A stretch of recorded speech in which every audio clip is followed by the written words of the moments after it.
Meaning of demagogue. Demagogue.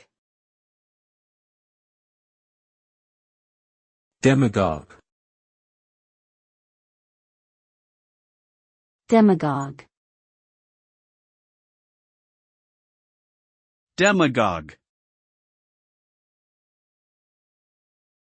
A demagogue is a political leader who gains power and popularity by appealing to people's emotions, prejudices, and biases rather than by using rational arguments.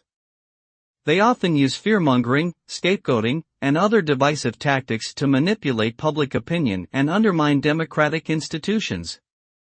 In the short term, a demagogue may be successful in mobilizing supporters and achieving their goals, but in the long run, their methods can lead to social and political polarization, erosion of trust in government, and even authoritarianism.